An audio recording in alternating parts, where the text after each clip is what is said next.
आता गडबड करू नका, आमची सगळ्यांची शूटिंग घ्या व्यवस्थित, म्हणजे सगळ्यांचं झालं. कुणी गडबड नाही करत, सगळं शांत.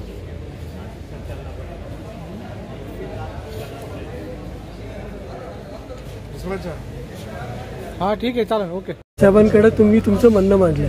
जुन्नर तालुक्यातून आम्ही प्रत्येक गावातून 2-2, 3-3 गाड्या घेऊन आम्ही सर्व 15-15, 20-20 लोक आलेलो आहेत प्रत्येक गावातून.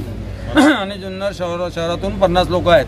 याच्यात सगळे माजी नगरसेवक आहे, माजी उपनगराध्यक्ष आहे मी, बाकीचे सगळे पदाधिकारी आहेत, मौलाना लोक आहेत, सर्व लोक आहेत. त्याचे म्हणजे हे जे आहेत हे राजकारण करणारी लोक आहेत, काही लोक जनता आहेत.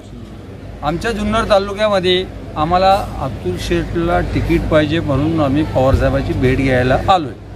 आणि त्यांनी आम्हाला आज 12:30 वाजता बोलवलं होतं. तरी आम्ही त्यांची गाठ घेतली आणि त्यांना रिक्वेस्ट केली का जुन्नर तालुक्यामध्ये आता आपण तुतारीचा किंवा पवारसाहेबाचा आता खासदार निवडून आलेले आहेत. आता आमची अडचण अशी आहे का आम्हाला अतुल शेठ तिथं आमदारकीचं तिकीट त्यांना पाहिजे.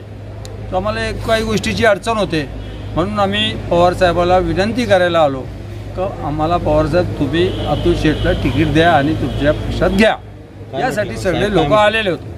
परंतु साहेबांनी सांगितलं का आम्ही याचा नक्कीच तुमचा विचार करू आणि परत तुम्हाला एकदा बोलून घेतो आणि तेवढं आम्ही विचार करतो. नक्की 100% तुमचा विचार करणार. अतुल बेनकेंनी स्वतः साहेबांकडे यायला पाहिजे ना, त्यांचा पक्ष. नाही, आम्ही अतुल बेनकेच्या सांगण्यावरून नाही आलोय. नाही, पण त्यांनी स्वतः त्यांचा पक्ष बदलून ते येणार आहेत का? हो, मुस्लिम समाज त्यांच्यावर दबाव टाकणार आता जाऊन आणि त्यांना सांगणार आहे तुम्ही साहेबांसोबत जायचं. म्हणजे आम्हाला अडचण जी होती ती आमची अडचण निघून जाईल. म्हणजे आम्हाला अतुल शेठ बी पाहिजे आणि पवारसाहेब पहिले पाहिजे, नंतर अतुल शेठ पाहिजे. म्हणजे पवारसाहेब बी पाहिजे आम्हाला. नाही तर नंतर आम्ही विचार करू ना काय ते. जे जर नाही आले, समजा नाही आले तो आम्ही पुढे विचार करू ना काय करायचं. आमची समाज आहे, मी काय एकटा बोलू शकत नाही. मी माझी उपनगराध्यक्ष जुन्नर नगर परिषद, मी एकटं बोलू शकत नाही आहे. मी समाजाला बैठक घेणार, समाजाची बैठक, तालुक्याच्या समाजाची आम्ही जागजागी बैठकी घेऊ आणि त्यावेळेला निर्णय ठरवू का आम्ही काय करणार आहे ते. पण का समाज अतुल शेठनी आमच्या 5 पर्यंत अतुल शेठनी आमच्या जुन्नरच्या मुस्लिम समाजाला तालुक्याच्या सांभाळून घेतलेला आहे. सांभाळून घेण्यापेक्षा आमच्या प्रत्येक कामाला ते हजर असतात.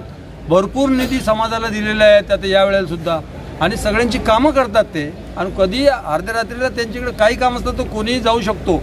म्हणजे आम्हाला कुठलीही अडचण येत नाही. त्यांचे वडील वल्लभशेठ बेनके ज्या वेळेला 2006ला मी निवडून आलो तेव्हापासून त्यांच्याबरोबर सुद्धा काम केलं. त्यांनी सुद्धा मुस्लिम समाजाचं काम पूर्ण केलेलं आहे आणि त्यांच्याच बरोबर आम्ही 30 वर्ष आहे. ते येतील वाटते का साहेब? आमच्या सांगण्यावरून येतील. आम्हाला विश्वास येते. आम्हाला त्यांच्यावर बी विश्वास आहे आणि आम्हाला पवार साहेब त्यांना घेतील याचाही आम्हाला विश्वास आहे. ठीक आहे.